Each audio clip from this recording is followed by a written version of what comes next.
Bueno, esta asignatura de Historia de las Culturas y las Civilizaciones es realmente con lo que se van a encontrar es con una visión muy general, una visión muy por encima, una visión que lo que va es a tratar de, de darle coherencia, sentido a, a toda esa historia que ha recorrido eh, la humanidad desde que aparece el hombre sobre la tierra, pues.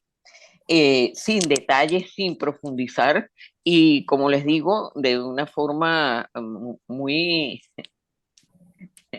light, por decirlo de alguna manera, porque realmente no podríamos profundizar en el estudio de la historia en el tiempo que tenemos, ni tampoco es la idea, pues, sino dar una panorámica de lo que ha ocurrido desde que aparece el hombre sobre la tierra. Que por cierto, no se sabe realmente con exactitud y quién sabe si se sabrá algún día, probablemente se podrá saber, cuándo es que aparece el hombre sobre la tierra.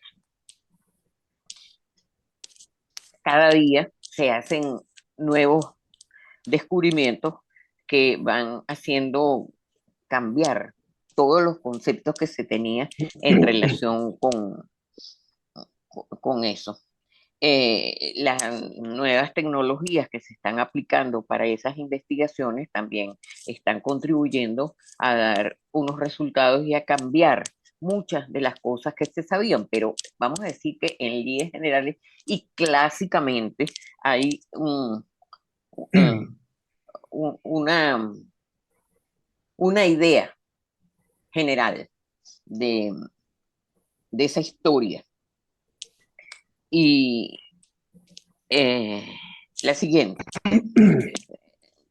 todavía, vamos a decir, en la era terciaria, entre los 20 y los 14 millones de años, ya había aparecido un primate que, que es el llamado Kenyapithecus, porque bueno, fue encontrado en Kenia.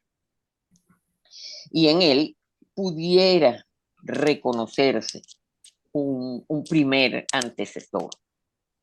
Eso se sitúa entre los 20 y 14 millones de años. En, en, en la llamada la aurora de la humanidad, que es el paleolítico inferior, ya en el periodo cuaternario, ya vivían unos seres que caminaban erguidos y cuya mano se había librado de la necesidad de contribuir a la locomoción. Eso es un avance importante, pues en esa evolución, aproximadamente 4 a 5 millones de años son los primeros homínidos. Los restos más antiguos de estos homínidos corresponden a los Australopithecus y los Paranthropus, que se encontraron en África del Sur. A lo mejor ustedes conocen, porque fue una cosa muy celebrada, vamos a decir así, el descubrimiento de Lucy, que fue hace 3 millones de años. Lucy, unos restos pues de uno de estos seres eh, de 20 años de edad, la llamaron Lucy porque estaba en ese momento de moda la canción de los Beatles, Lucy In the in the Sky. Star, ajá, with Diamonds. Entonces se quedó así con su nombre de, de Lucy. Eso más o menos 3 millones de años.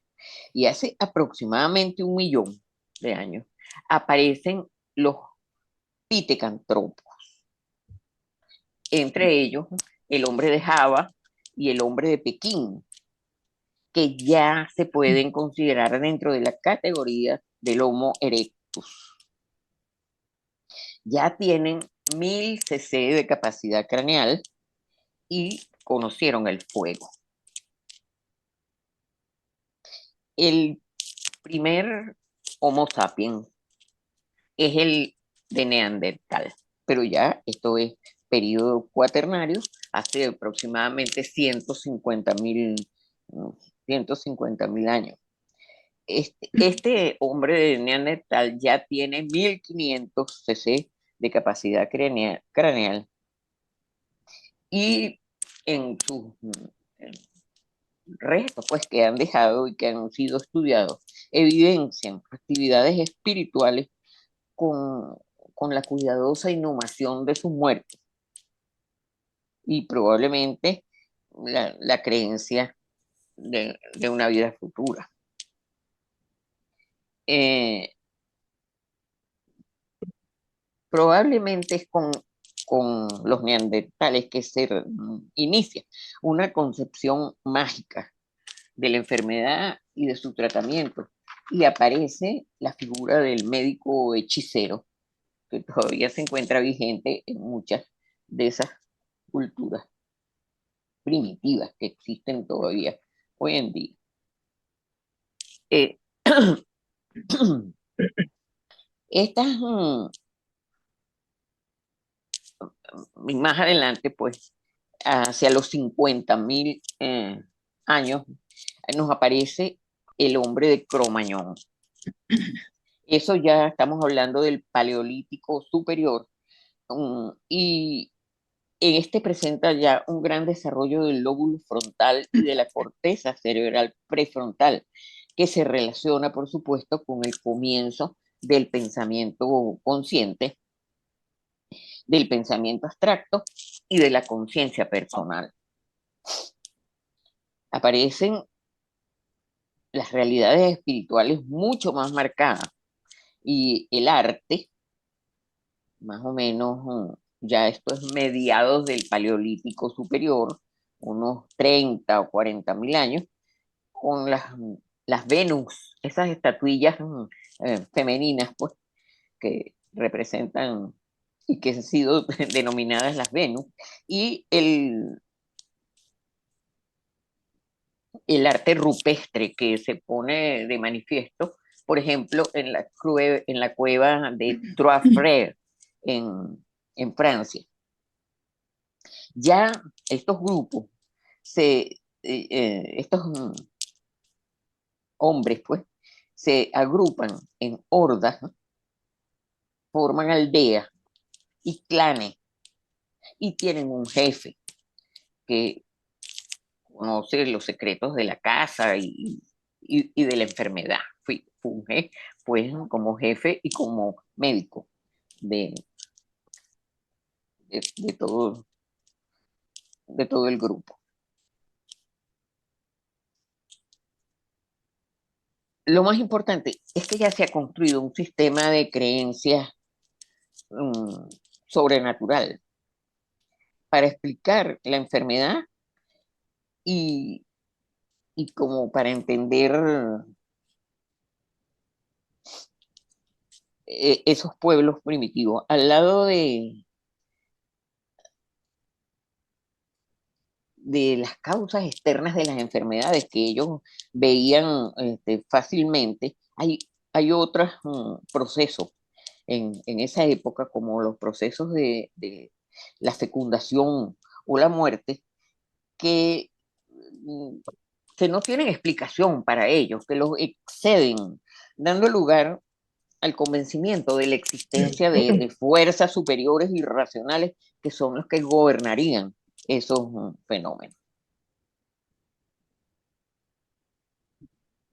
Y desde entonces, pues, se supone esa participación de algo sobrenatural, como se comprueba en los pueblos que existen todavía y que tienen un nivel parecido de vida al del Paleolítico superior.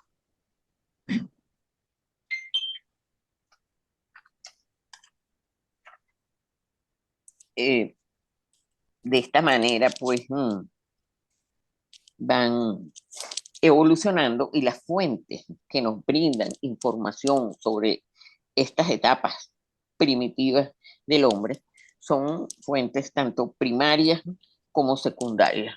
Las fuentes primarias, por supuesto, son las momias, los huesos, la piel, sobre todo las momias egipcias encontradas también en las Islas Canarias o en Perú, las enfermedades que aparecen en los huesos que dejan sus huellas y las fuentes secundarias o indirectas, que son las representaciones artísticas, los instrumentos y eh, las cosas que los acompañan a ellos en, en esos entierros, vamos a decir, donde se han encontrado. Eh, la ciencia que estudia estos aspectos de las enfermedades es la paleopatología y que, bueno, ha encontrado signos de muchas de las enfermedades que sufrió aquella gente en aquella época, pero sobre todo, bueno, por supuesto, solamente las que pueden ser vistas en esos restos, acondroplasias, microcefalias, eh, mm, los problemas, digamos, óseos en línea general, gigantismo, enanismo, etcétera, pero ha sido una fuente muy importante de información de, de esas enfermedades que esta gente pudo haber sufrido en esas épocas pretéritas de la humanidad. La siguiente. Bueno, estas etapas entonces evolutivas del hombre desde su aparición del Homo sapiens y su desarrollo a partir de los primeros primates mm, que, que acabamos de ver, nos lleva entonces hasta la aparición de ese hombre ya con corteza cerebral prefrontal que se relaciona con el comienzo del pensamiento consciente, del pensamiento abstracto eh, y la conciencia personal. Y la aparición entonces de realidades espirituales más marcadas y el arte. Mm, de ahí lo que nos sigue, vamos a decir, en la historia como desarrollo son las llamadas altas culturas primarias, que se desarrollan estas culturas que son las que marcan el comienzo de la civilización y se desarrollan a partir de la última glaciación, que se supone que ocurre hacia el 10.000 antes de Cristo, más o menos. Y se inicia su desarrollo, el desarrollo de esas culturas llamadas mesolíticas, en el cercano oriente, que fue la región que se supone que debe haber sufrido con mucha menor intensidad los rigores de ese cambio climático que significó esa última glaciación. Estas culturas entonces se denominan culturas mesolíticas y se asentaron en la meseta iraní, en Siria, Palestina y en la meseta de Anatolia. Clásicamente se considera Mesopotamia como el primer lugar de la revolución urbana, según Childe. Algunos autores consideran, independientemente de eso, que es la ciudad de Jericó, una de las ciudades o la ciudad más antigua del mundo que se conoce hasta ahora, porque se supone que existía en el 7000 antes de Cristo, el séptimo milenio. Mesopotamia fue poblada por los sumerios, que era una raza no semítica que inventaron la escritura sobre tabletas de arcilla, entrando así ya el mundo en la época histórica. Inventaron el sistema de numeración decimal, la división del tiempo y la división del círculo en 360 grados. Su concepción del mundo fue totalmente religiosa y politeísta, y estaba ya muy bien establecida hacia el 3000 antes de Cristo. La siguiente.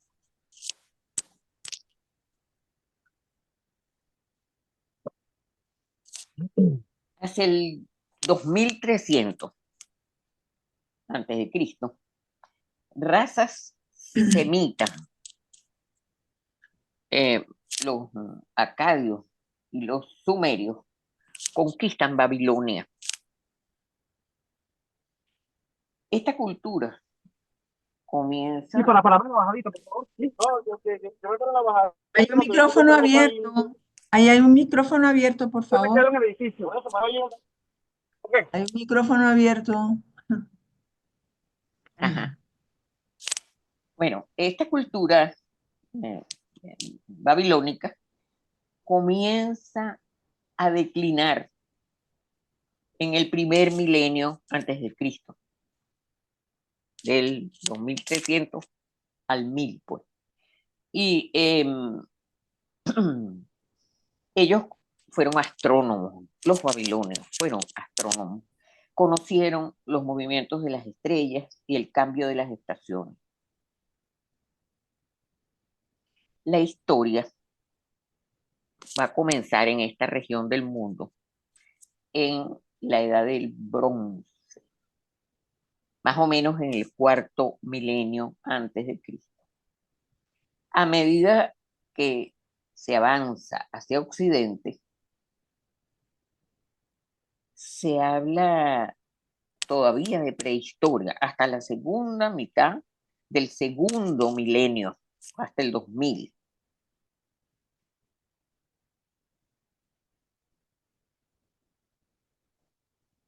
En Europa centro-meridional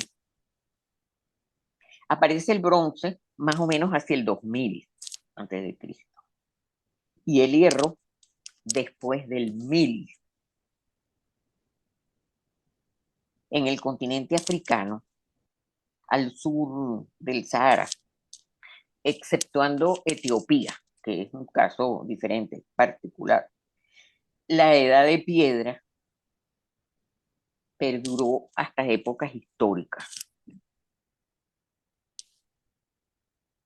En América, que se supone que fue poblada hace 65.000 años, los pueblos no salieron de la edad de piedra hasta el 1000 antes de Cristo. Y las civilizaciones precolombinas, que en muchas manifestaciones demostraron conocimientos muy avanzados, se mantuvieron en la edad del bronce hasta la conquista.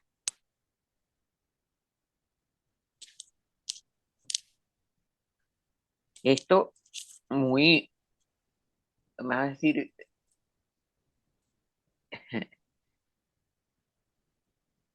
la siguiente, por favor. Muy a grosso modo.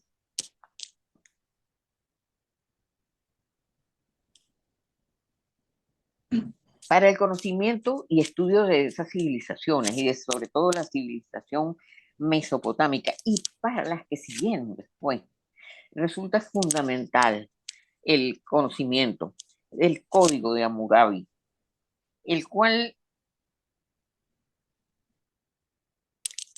presenta ya desde aquella antiquísima época la división de la sociedad en tres categorías. De acuerdo con el Código de Hammurabi, la sociedad se divide en hombres libres,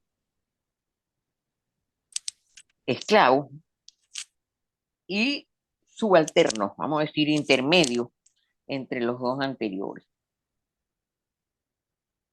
Y este código de aquella época remota le reconoce la personalidad jurídica a la mujer. Dedicaba 282 reglas relativas a honorarios médicos y a los castigos por las faltas cometidas por, por los médicos. Este se considera el más antiguo código de precursor de los códigos de comportamiento. Hammurabi vivió entre el 1728 y el 1686 antes de Cristo. La siguiente.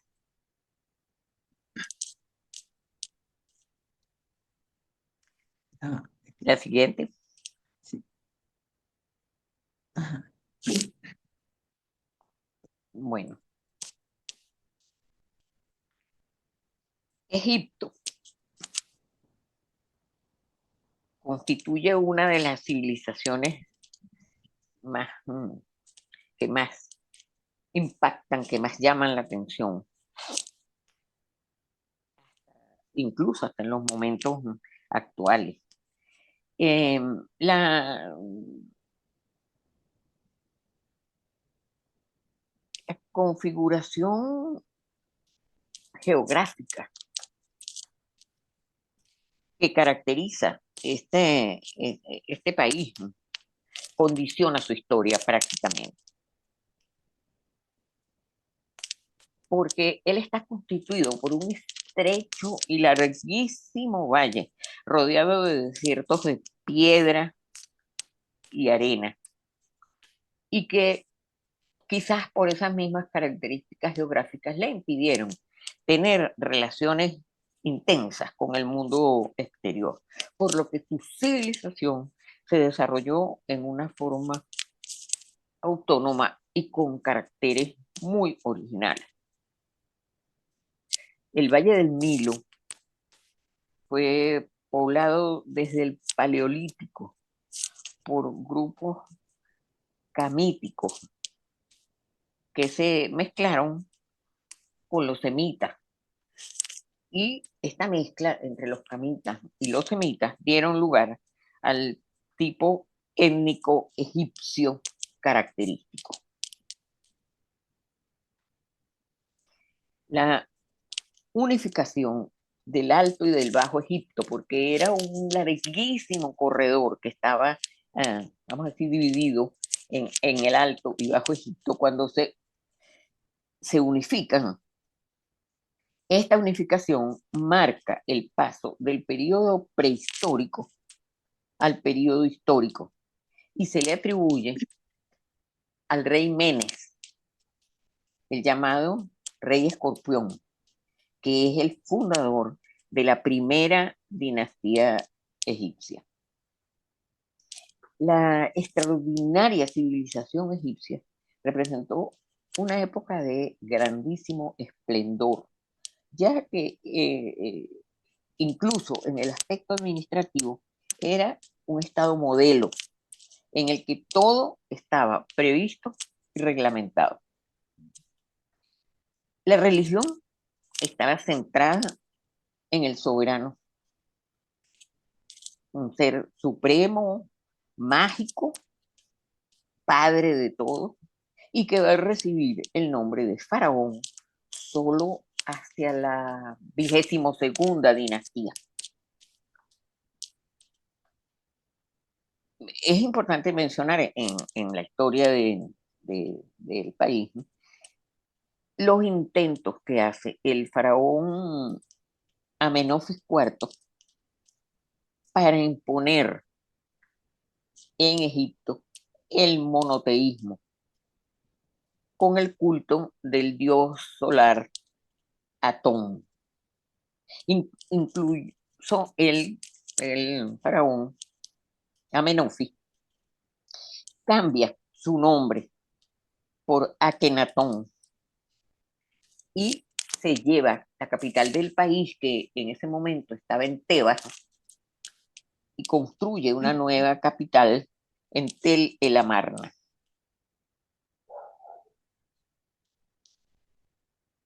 Bajo la guía de este faraón, que ahora se llama Akenatón, y su esposa, Nefertiti, que creo que eh,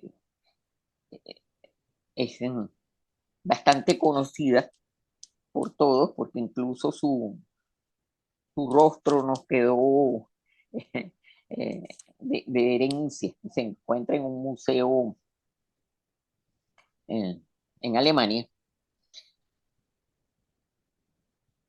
Bajo la guía de Akenatón y de Nefertiti, la cultura, el arte y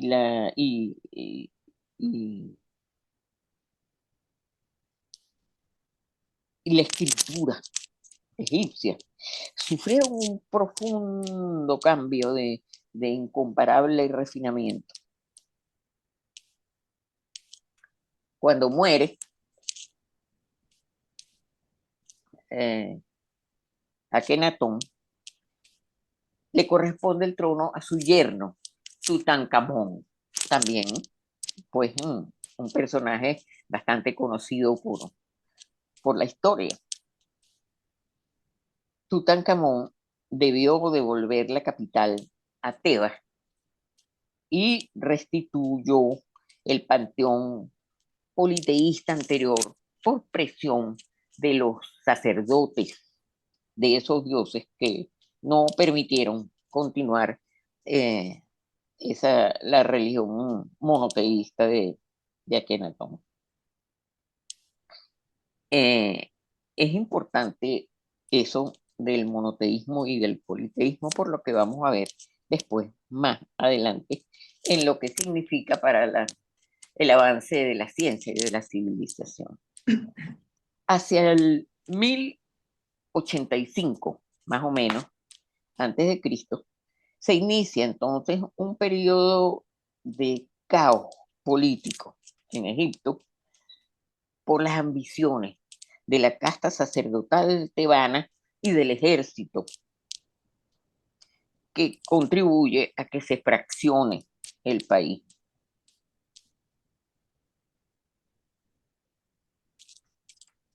Después de esto, y claro, por supuesto, muy rápidamente, los persas ocuparon el país hacia el 525 antes de Cristo y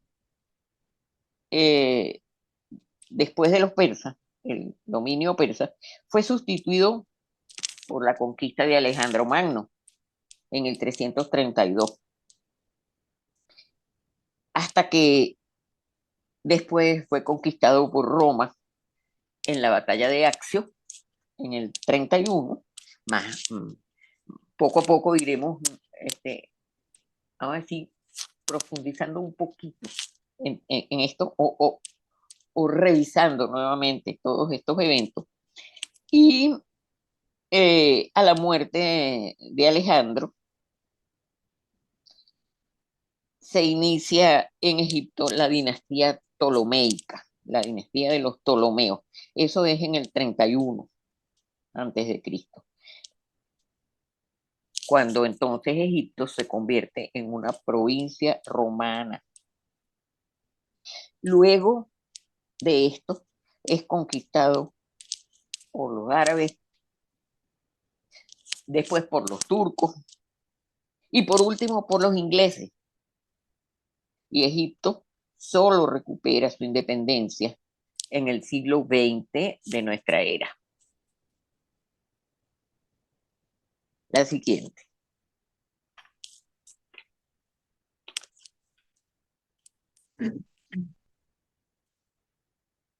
Otra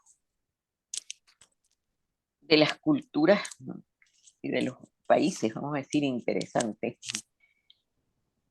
es el de Israel, de historia interesante es Israel. A pesar de que el origen del pueblo hebreo se sitúa entre el 3100 y el 2100 antes de Cristo, con los cananeos nómadas de Mesopotamia. Como les dije antes, se estima que la ciudad de Jericó tiene una existencia continuada de más de 7000 años, que es probable que para el 5000 antes de Cristo ya estuviera Jericó bien desarrollada como ciudad y existieran otros grupos urbanos de Canaán cerca de ella. Pero es alrededor del 2000 que se sitúa la historia de Abraham. Como sabemos todos, Abraham y su familia dejan su original ciudad de Ur en Caldea y se dirigen a Canaán por mandato divino, de acuerdo al Génesis.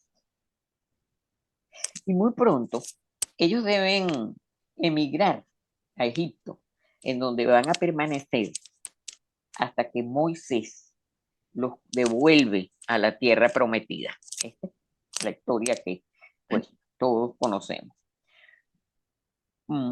Poco más de un milenio transcurre desde entonces hasta la toma de Jerusalén por los ejércitos de Pompeyo en el 63 antes de Cristo, porque ya está Roma, bueno, conquistando el mundo conocido. La llegada de Alejandro Magno y el helenismo, junto con él, contribuyen entonces a preparar al pueblo hebreo para la diáspora que iba a ocurrir con el dominio romano. Sin territorio, este pueblo va a ser portador de una tradición y de una cultura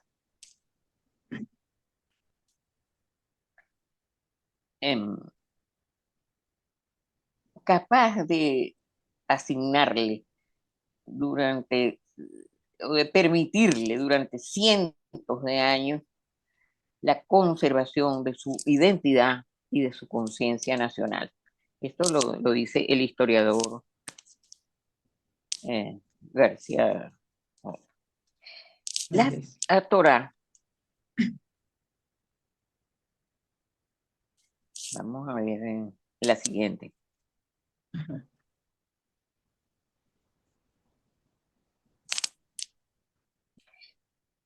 Jerusalén es destruido en el año 70 después de Cristo por Tito y Vespasiano. Roma está campeando y solo se restablece como país en el año de 1948, siglo XX, después de la Segunda Guerra Mundial. Su precoz concepción monoteísta facilita el avance del conocimiento racional. En el politeísmo, las fuerzas naturales son dioses que no están sujetos a leyes. En el monoteísmo, la naturaleza y el universo han sido creados por Dios, que viene a representar la physis de los griegos, como veremos más adelante. Y por lo tanto, pueden ser estudiados por la razón humana, pues. Se pueden determinar sus leyes y se puede crear la ciencia. Esa es, vamos a decir, la ventaja de las religiones monoteístas sobre las politeístas. La Torá dicta las normas para organizar todas las cosas de la vida después en, en el pueblo judío, y el Talmud recoge ese saber después de la era, después de la era cristiana. A través de Moisés, Dios le ha propuesto entonces a su pueblo un pacto de carácter moral que representaba un gran compromiso para el hombre, que fueron los mandamientos. La Biblia representa una de las mayores contribuciones de Israel a la humanidad, y los valores universales se perpetuaron después a través del cristianismo para convertirse en un patrimonio común de la humanidad. La siguiente.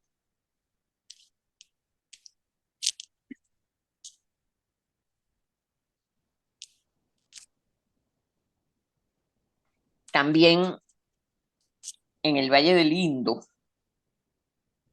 se describen hacia el tercer milenio antes de Cristo la existencia de civilizaciones avanzadas en las ciudades de Mohenjo-Daro y Harappa hacia el 3000 antes de Cristo, con signos urbanos sanitarios importantes, con canales de desagüe que dan indicio pues de un elevado desarrollo en estas ciudades.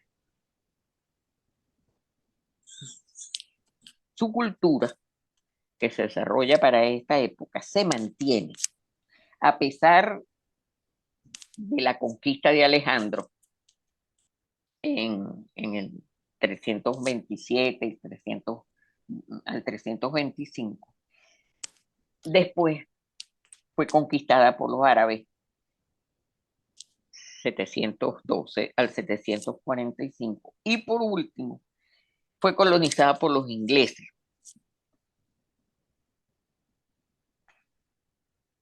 Sus textos religiosos son los Vedas, el Rig Veda, el Yajur Veda, el Samad Veda y el Atharva Veda.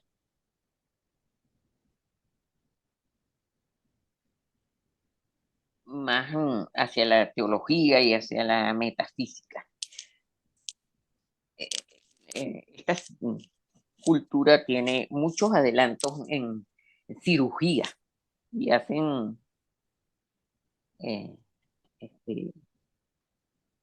cirugía plástica, de nariz, plástica facial, porque como sus delincuentes eran castigados quitándoles la nariz, pues se desarrolla entonces la cirugía plástica de la cara, y ellos aprendieron a resolver estas cosas. Hacían suturas con cabezas de hormigas. Es una medicina interesante la que se encuentra aquí en la India. Pero, por supuesto, en la India está Buda, Siddhartha Gautama, llamado el Buda, que significa el iluminado o despierto. Y su vida está rodeada de misterio y de leyenda.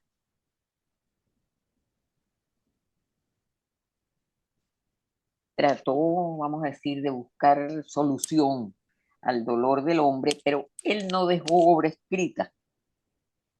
Pero a pesar de no haber dejado obra escrita, sus seguidores se mantienen hasta el presente en la religión budista. La siguiente.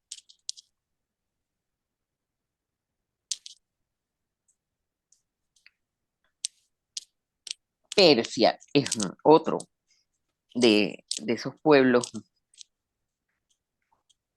que desarrollan esas extraordinarias culturas en aquella época. Y la transición en Persia del tercer milenio al segundo milenio, antes de Cristo, por supuesto, en el antiguo Oriente, se va a caracterizar por la invasión de unos pueblos llamados indoeuropeos, cuyo origen en la prehistoria es muy difícil de determinar. Esos son unos pueblos así como misteriosos por su origen. No se sabe bien todavía su origen, su procedencia. De esas corrientes migratorias,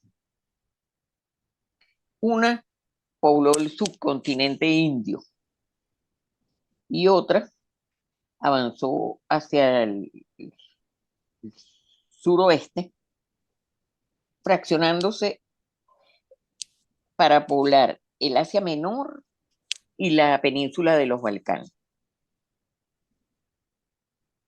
el valle del Danubio y la meseta de Irán. Ellos se dispersaron pues por toda esa zona.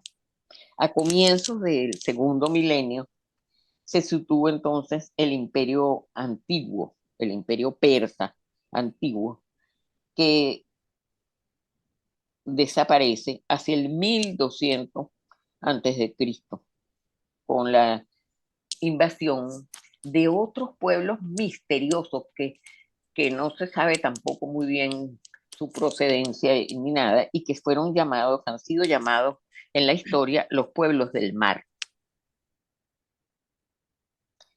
Hacia el 800, más o menos antes de Cristo, se sitúa el nacimiento de Zoroastro, o Zaratustra, como es llamado pues en Persia, ocurriendo esto en un periodo de esplendor que va a culminar con la invasión de Alejandro en el 330. Alejandro Magno conquista todos esos territorios hacia el 330 con su campaña. Según los escritos de Zoroastro en su obra que se llama Bundaísmo,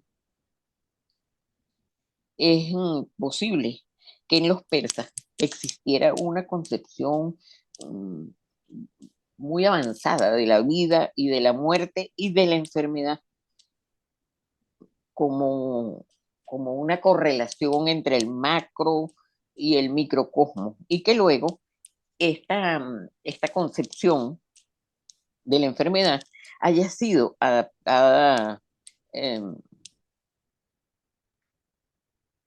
acogida por Hipócrates. Era una concepción de la enfermedad exclusivamente naturalista, por eso digo muy avanzada para la época, y que pudo haber entonces sido seguida por Hipócrates ya en la Grecia clásica. La próxima.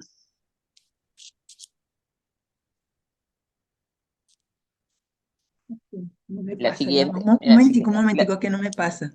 Ajá, Ok, esta, ¿no? Ajá. ajá. Es China. Ujú. De China se han encontrado numerosos poblados neolíticos, es decir, poblados antes del 6000 antes de, de Cristo, y que se han caracterizado por la cerámica que se ha conseguido en ellos.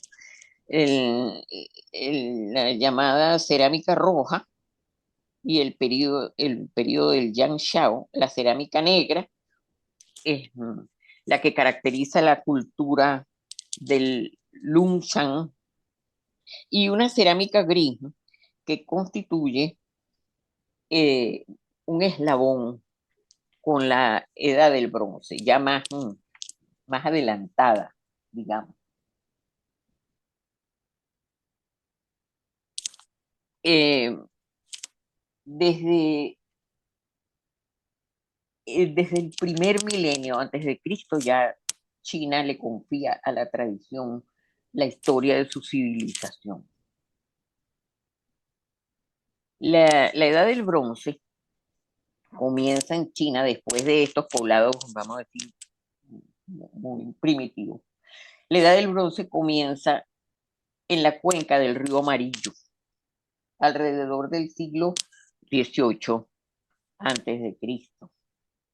Y fue punto de partida para un intenso desarrollo técnico y social en un periodo que se llamó de las tres dinastías.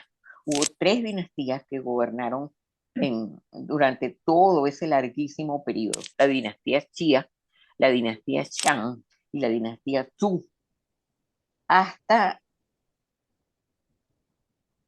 que se unifica el imperio bajo la dinastía Qing, ya en el siglo tercero antes de Cristo.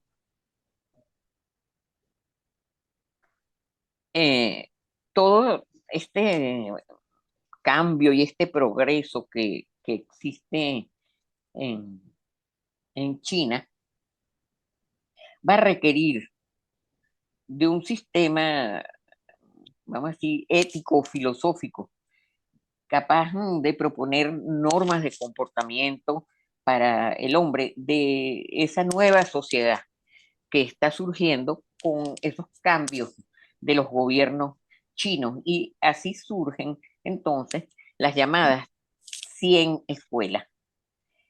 En esta época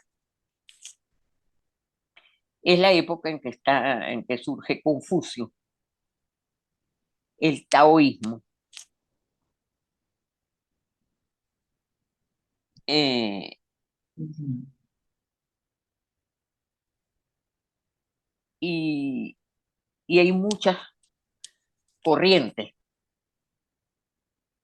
de las diferentes escuelas de estos personajes en ese periodo. Además de Confucio, tenemos a Lao Tse, a Su Yuan, a Mencio, que es el que después mantiene esas teorías de Confucio, y aparece el Yi King, o que es también llamado libro de los cambios, la doctrina del Tao y del Yin Yang. Los chinos, muy precozmente, fíjense, conocen la fundición del hierro colado blanco y el acero hacia el siglo VI y V, más o menos antes de Cristo. En Occidente, esto ocurre un milenio más tarde.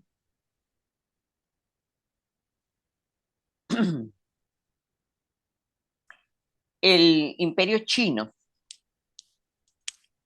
va a durar más de 21 siglos, desde el 221 más o menos antes de Cristo hasta el 1911, en que, como ustedes recuerdan, si vieron la película del último emperador, es depuesto en el 1911 ya. Eh, se, Se desarrollaron actividades intelectuales y el pensamiento filosófico, las matemáticas, la medicina, la astronomía. Hay poetas, científicos. Los chinos inventan el sismógrafo y el papel, que se difunde ampliamente a comienzos del siglo I después de Cristo en China, y que solamente va a ser conocido en Occidente en el siglo X.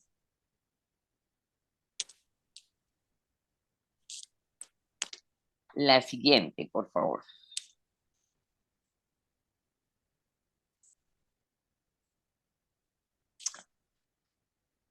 Bueno, ¿qué ha ocurrido en América, no tanto ya en esta época, o sea, desde esta época hasta que es conquistada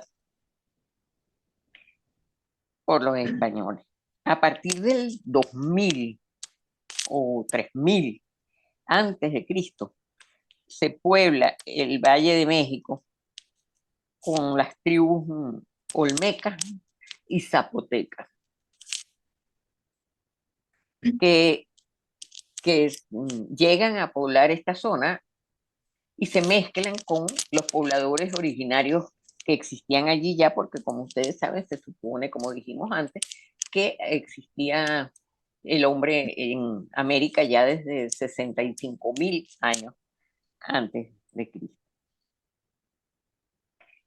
Estas tribus se mezclan con esos pobladores ancestrales, tienen una escritura jeroglífica y hacia el año 300 construyen Teotihuacán, donde se encuentra hoy en día la Ciudad de México. Ocupado luego por los toltecas y después es conquistado por los aztecas ya en el 1267 de nuestra era. Son los aztecas los que entonces fundan la ciudad de Tenochtitlán. Alcanzan avanzados conocimientos astrológicos y farmacológicos. Su civilización va a terminar con la conquista por Hernán Cortés en el 1521.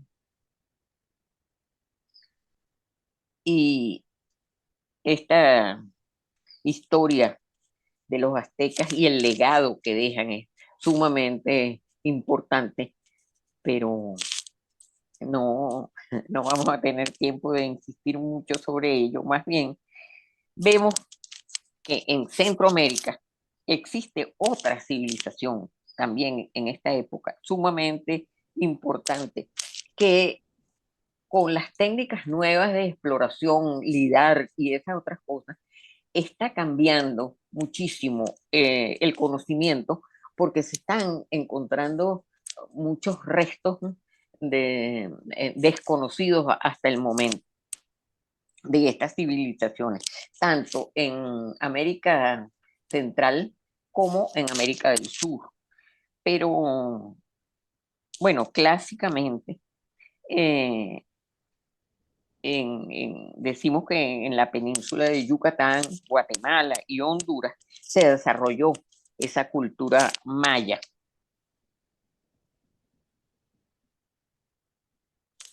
Se remonta al tercer milenio, aunque realmente florece hacia el 400 y el 600 ya de nuestra era, cuando se funda Chichén Itzá, dando origen al Imperio Nuevo, que va a terminar con la llegada de los españoles en el 1534. Ambas culturas, tanto la cultura azteca como la maya, permiten su estudio a través de los códices pictográficos que nos han dejado, y sobre todo la maya a través de los chilam balam, que son los libros escritos por los sacerdotes mayas que aprendieron la escritura europea y escribieron fonéticamente con el alfabeto latino. Uno de ellos, de lo más importante que se conserva y conocido, es el Popol Vuh, que todos tienen que haber oído nombrar, escrito en maya quiché en Guatemala. Este libro tiene además un gran interés médico. La, la otra civilización americana importante es la civilización incaica, de muy corta duración, pero de un gran esplendor dura alrededor de un siglo, desde el 1400 después de Cristo hasta que la llegada de los españoles. Pero antes de los incas, por supuesto, se asentaron en esa región muchos pueblos, los mochicas, los chimú y muchos otros de los que es ahora cuando se han encontrado restos sumamente importantes, porque esos pueblos tampoco conocieron la escritura. Entonces, eh, como les digo, recientemente se han hecho descubrimientos sumamente importantes en relación con estas, ¿no?, culturas en, en América del Sur. Eran culturas teúrgicas y entre los incas, los sabios, ¿no?, eran también los encargados de la medicina, eran los llamados amautas, y muchas de sus prácticas médicas fueron eh, asimiladas por los españoles cuando cuando los conquistaron.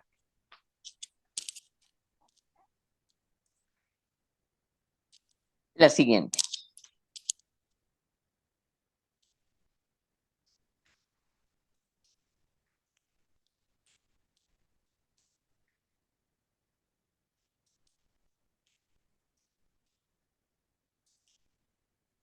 Bueno, ahora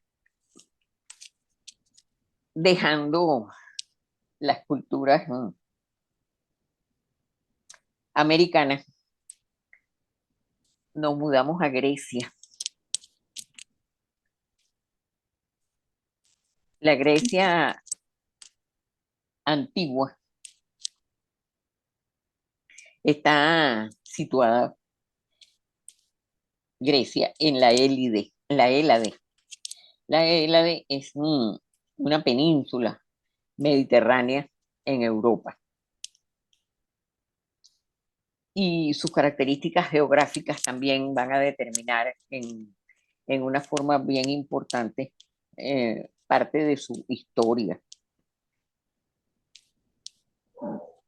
Su litoral es un litoral muy fragmentado, con islas y archipiélagos. Y además, ¿no?, está constituida por valles y montañas. Una geografía muy particular, que, como les digo, va a tener que ver con su desarrollo en la historia. Es poblada por los arios hacia el 3000, el 2000 antes de Cristo. Entre el 3000 y el 2000 va a florecer la cultura cretense, es decir, la cultura que se desarrolla en la isla de Creta. Y el centro cultural son las ciudades de Nosos y Festos. Y también tiene representación en el continente esa cultura en las ciudades de Micenas y de Tirinto. En esta época ya tenían escritura, la llamada lineal B y lineal A. Es una estructura arcaica que la lineal B fue descifrada en el año 1953. La lineal A no había sido descifrada para ese momento. A fines del 2000 antes de Cristo, los aqueos invaden la península y hacia el 1400 cae esa civilización cretense con el incendio y el saqueo de la ciudad de Nosos, aunque se mantienen las ciudades de Micenas, de Tirinto y de Troya.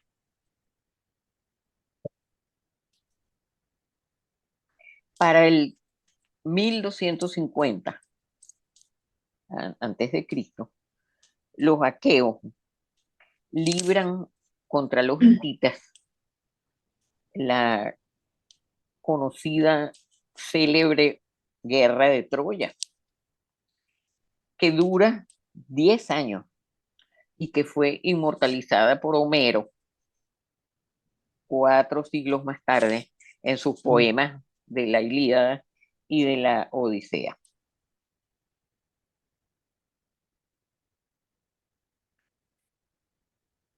Menos de un siglo después de la guerra de Troya, los dorios invaden y destruyen esta cultura. Esta invasión dórica representó un momento realmente terrible para Grecia y es el inicio de la llamada Edad Oscura o Época Oscura, de la que se tienen muy pocos datos históricos.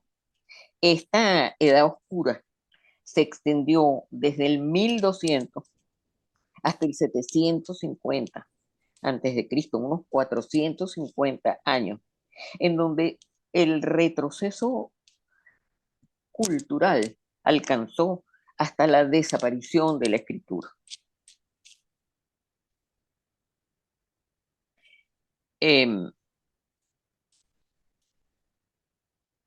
Posteriormente, superada esta etapa, aparecen en las ciudades de Esparta,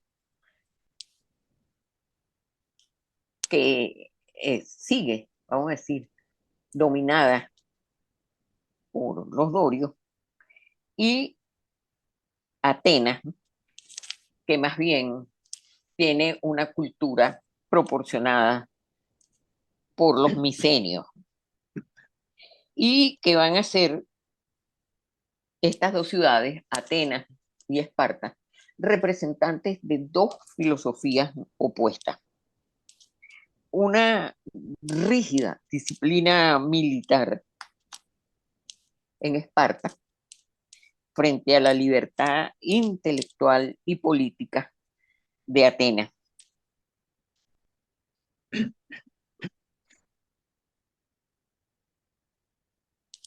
La población ateniense se hace excesivamente numerosa, crece muy,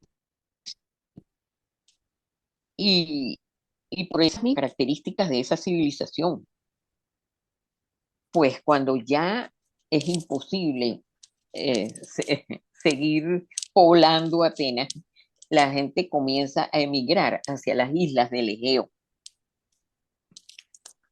y pueblan entonces esas islas del Egeo y la costa occidental del Asia Menor, formando unas colonias que fueron jónicas y que conservaron después toda esa tradición griega.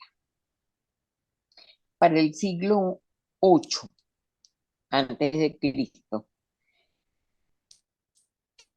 que es la fecha cuando la primera Olimpiada se da en el año 776. Este es el momento en que también aparecen los poemas épicos de Homero contando la guerra de Troya, y aparece también la filosofía con Tales, oriundo de la ciudad de Mileto, que es una colonia jónica en el Asia Menor. Volvemos sobre Tales un poco más tarde. Las guerras médicas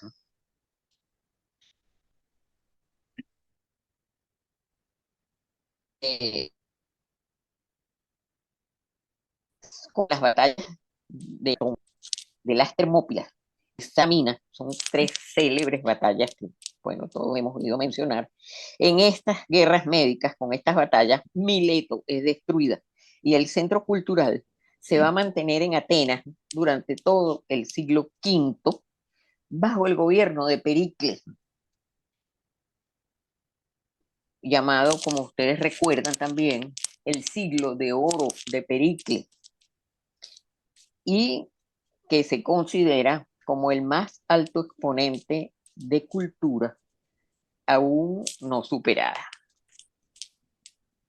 El siglo de oro de Grecia o siglo de Pericles.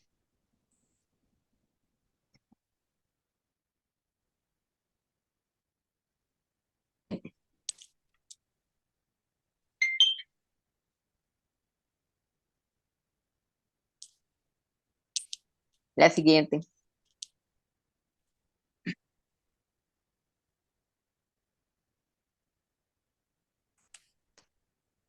Quedó ahí.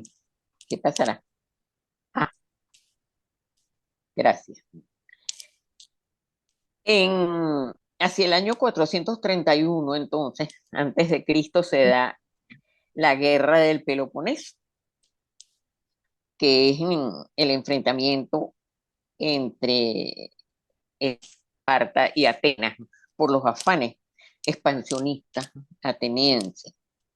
La guerra del Peloponeso comienza en el 431 antes de Cristo y dura hasta el 404, fueron 30 años. Fue muy larga, mortífera, y se dice que fue por los afanes expansionistas atenienses. Fue narrada por Tucídides y Atenas es derrotada.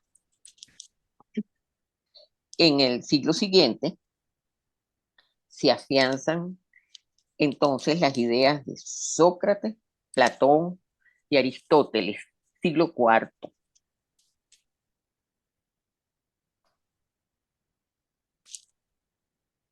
En el 359, Filipo hereda el trono de Macedonia, Filipo II, que como ustedes recuerdan es el padre de Alejandro Magno. Él en esa época hereda el trono de Macedonia y entonces unifica a Grecia y reina sobre ellos hasta que el año 336 es sucedido por su hijo Alejandro, Alejandro Magno, que además fue discípulo de Aristóteles. La muerte de Alejandro Magno en el 323, ¿no?,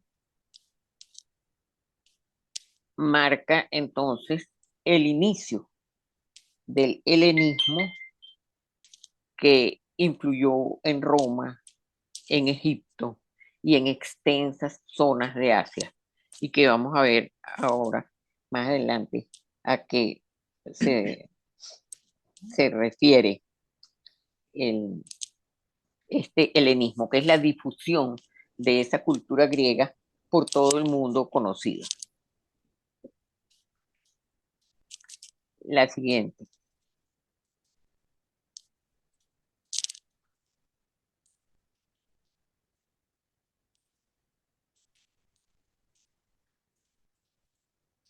Que es, vamos a decir, el legado de esa civilización extraordinaria que es la civilización griega. ¿Cuál es su aporte? ¿Y qué significa ese paso del mito al logos? Entre los siglos 6 y 5 antes de Cristo, en las colonias de la antigua Grecia, de las que ya hemos hablado, un grupo de pensadores presocráticos y el conjunto de médicos que encabeza Hipócrates logran iniciar para siempre, como diría más tarde Platón, la filosofía, la ciencia natural y una medicina técnica y científica. Y fíjense que desde su nacimiento, la medicina está relacionada, unida de alguna manera con la filosofía.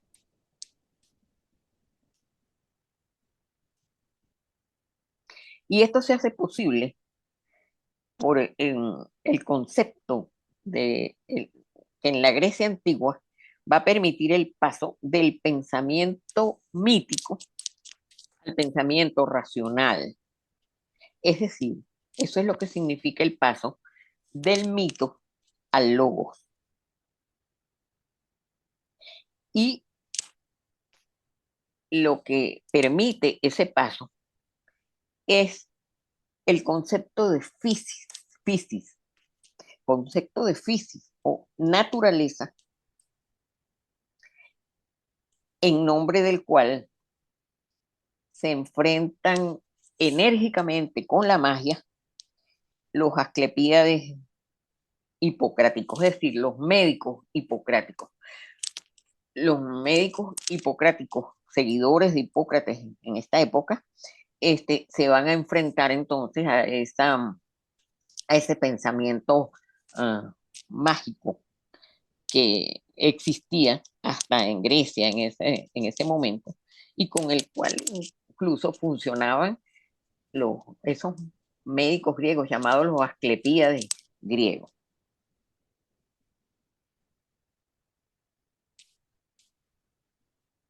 Eh, este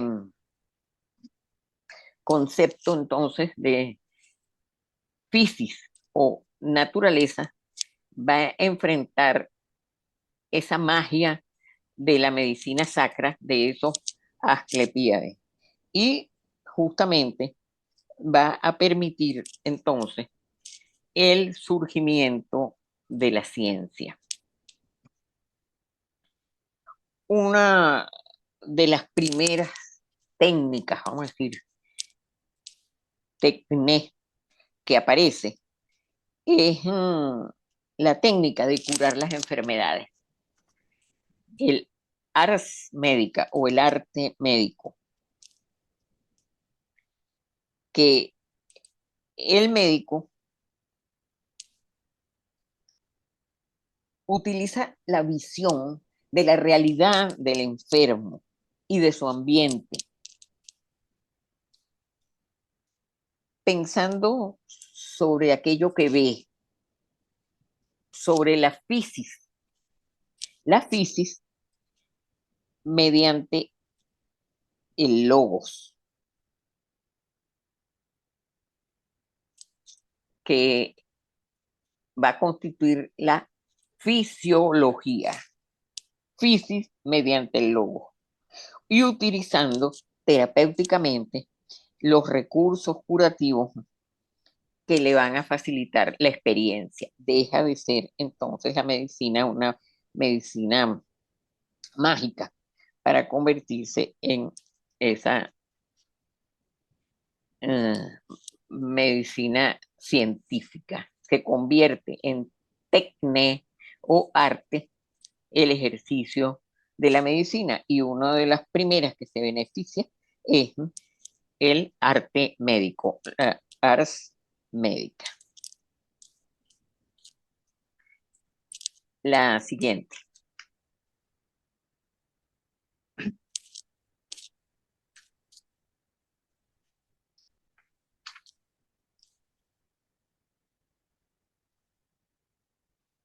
Con los griegos comienza entonces la ciencia como patrimonio de la humanidad.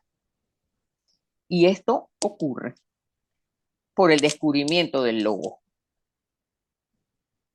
El logo es simplemente la operación de hablar, pero con la condición de que se empleen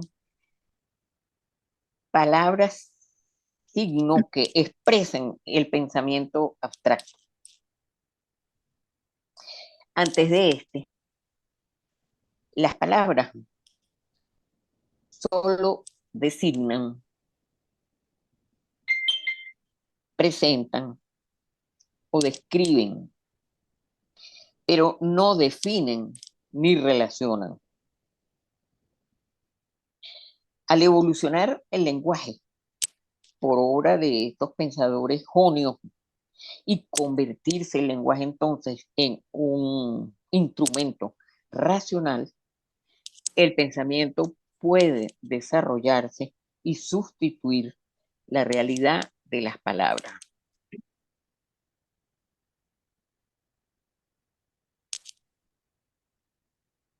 Es importante recordar entonces que Grecia va a servir de fundamento científico a un periodo de 2000 años, pues las bases científicas de la visión del mundo no se van a cuestionar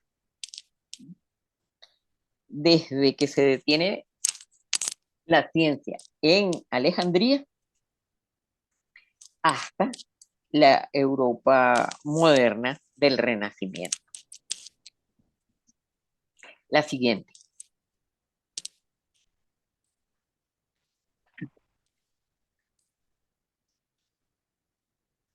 Y entonces, ¿qué es la fisis?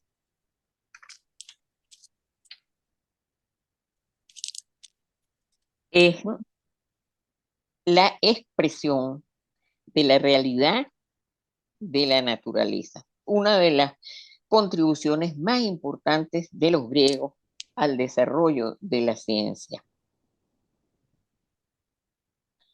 Este término aparece por primera vez en la Odisea, cuando Homero describe la hierba que va a librar a Ulises del encantamiento de Circe. Y así dice Homero: cuando así hubo hablado, el Argifontes nos dio el remedio, arrancando de la tierra una hierba cuya naturaleza Fisis me enseñó. Tenía negra la raíz, era blanca como la leche en su flor. Llámanla moli los dioses y es muy difícil de arrancar para un mortal.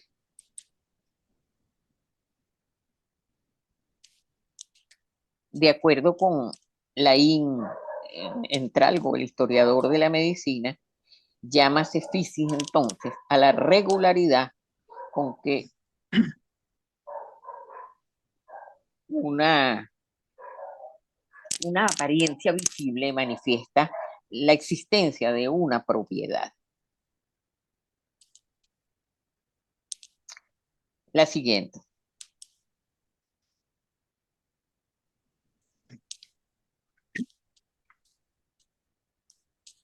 Bueno, esto es entonces en una laminita que ya hemos visto en otros momentos y que nos dice que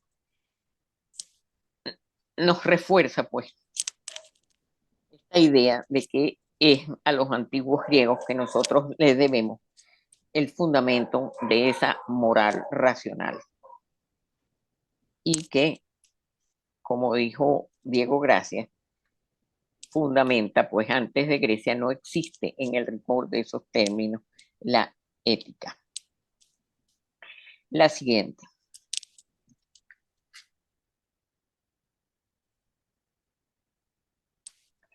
Y además que esa cultura occidental va a estar basada en esa explicación racional que nos dan estos, estos filósofos, pensadores presocráticos que aparecen en Grecia entre los siglos 6 y 5 antes de Cristo, en esas colonias de Grecia, y que van a trabajar en este sentido junto con los seguidores de Hipócrates, el grupo de médicos que son los seguidores de Hipócrates y que van a iniciar para siempre, como dijo más tarde Platón, la filosofía, la ciencia natural y una nueva medicina técnica y científica. Fíjense que esto nace, vamos a decir, todo junto, todo al mismo tiempo. La filosofía, la ciencia natural y la medicina técnica y científica. Y esto se hace posible por tener en el concepto semejante al que en la Grecia antigua permite el paso de ese pensamiento mítico al pensamiento racional. Es decir, cuando se pasa del mito al logo, que es el concepto de physis o naturaleza, en nombre del cual se van a enfrentar a la magia los asclepíades hipocráticos, esos seguidores de Hipócrates. Como dijimos que ese término physis aparece por primera vez en la Odisea, todavía en la Odisea en un contexto mágico como vimos, pero poco después se hace racional y riguroso. Un conocimiento ya no mítico de las cosas, de lo que son por sí mismas y que es lo que va a permitir el surgimiento de la ciencia del cosmos, la fisiología, y que la va a convertir en tecné o arte, la de la utilización de esas cosas. Desde entonces y hasta siempre, pues entonces, conocer la naturaleza de las cosas es la condición necesaria para que el conocimiento resultante pueda tener el nombre de ciencia.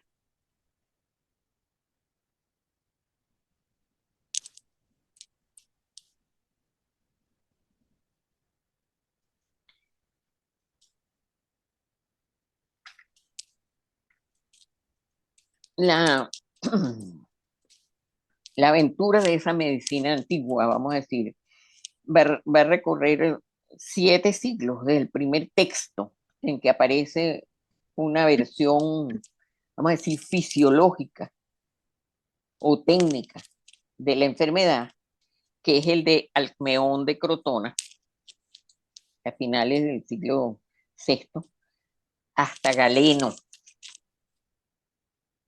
que ya es un comienzo del siglo III después de Cristo.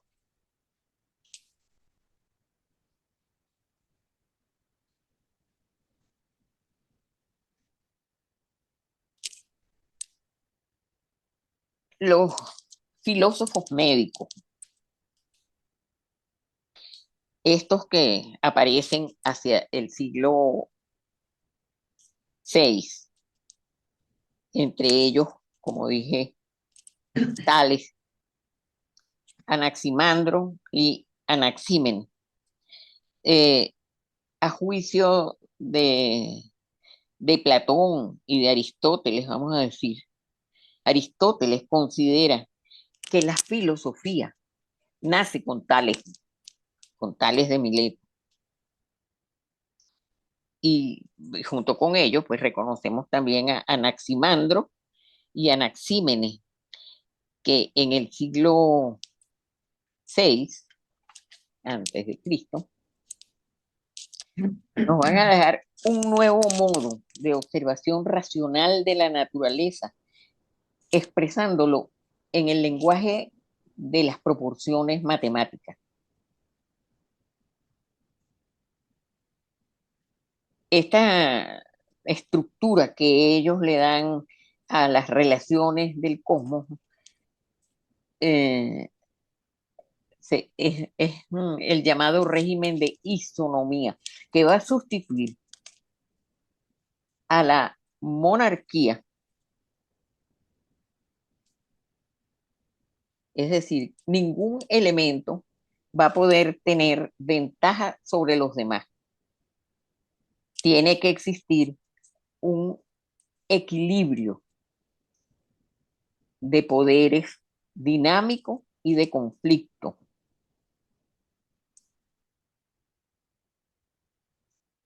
Describiendo así las leyes, vamos a decir, del cosmos y dando una idea de la salud como equilibrio. De, tratan de describir más científicamente esos factores y esas relaciones del cosmos sin que tengan esos elementos ventaja unos sobre otros, sino eh, produciendo un equilibrio que ellos reconocen como el responsable de mantener la salud de las personas. La siguiente.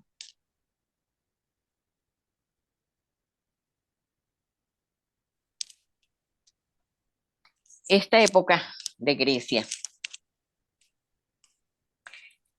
como les dije, llamada el siglo de oro de Grecia, tiene eh, una gran cantidad de representantes. Entre ellos vamos a mencionar solamente algunos. Alcmeón de Crotona, que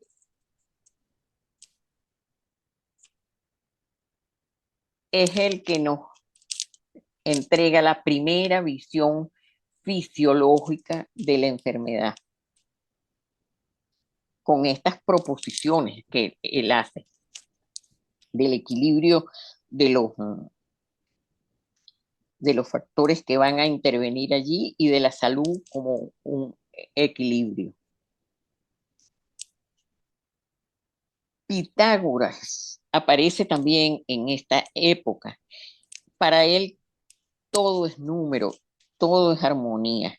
La medida debe mantenerse acostumbrando al hombre al dominio de, de su estómago, al dominio del sueño, de su cólera, al dominio sobre el vino y sobre los placeres. Los pitagóricos seguidores de Pitágoras, los pitagóricos más fanáticos, se abstenían de la carne y algunos se alimentaban solamente de pan y miel.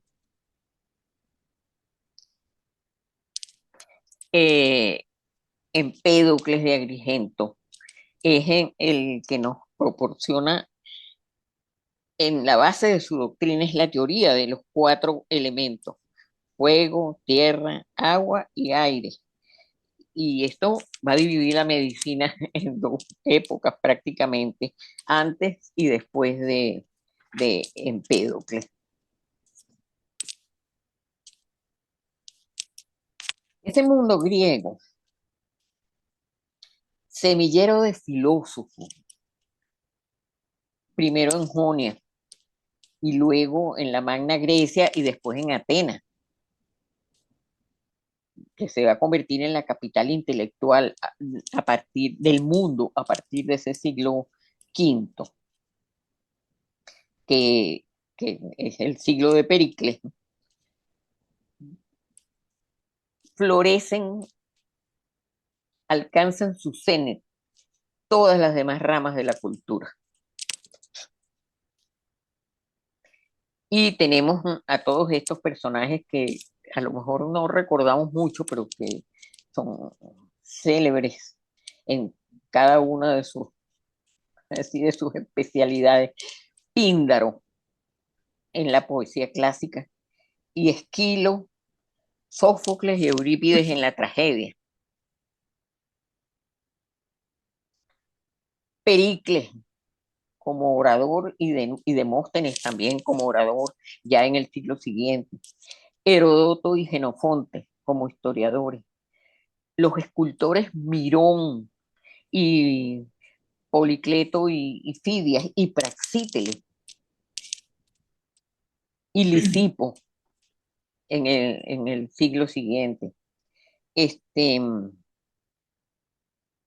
este es el mundo en el que van a ser Hipócrates. La siguiente.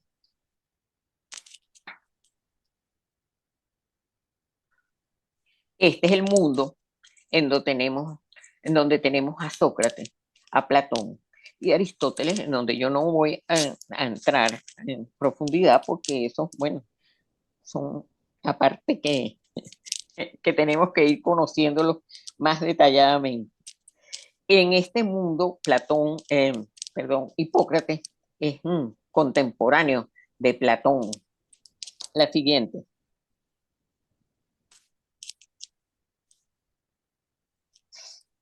Hipócrates nace en el 460 y muere en el 355. Tiene una vida larga. Él pertenece a una familia de Asclepíades.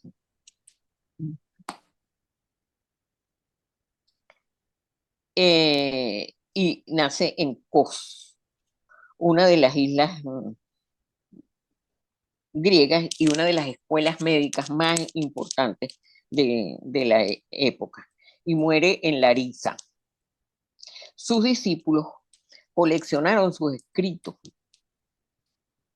y los reunieron en 59 libros que fueron después, modernamente, vamos a decir, traducidos en 10. Vamos a decir que entonces el médico hipocrático es un personal civil con la sola protección de su eficiencia y de su honestidad. Y que solamente una gran eficacia y una vida ejemplar le van a permitir a ese nuevo médico persistir en su generoso oficio y mantener en alto su valor en la sociedad, porque ya no está protegido por los dioses cuando el médico pasa a ser un mortal. De acuerdo con Abascal, ese juramento hipocrático es de tal intrínseca grandeza que no ha tolerado ni la más ligera modificación en todo su recorrido en el universo a través de más de 100 generaciones.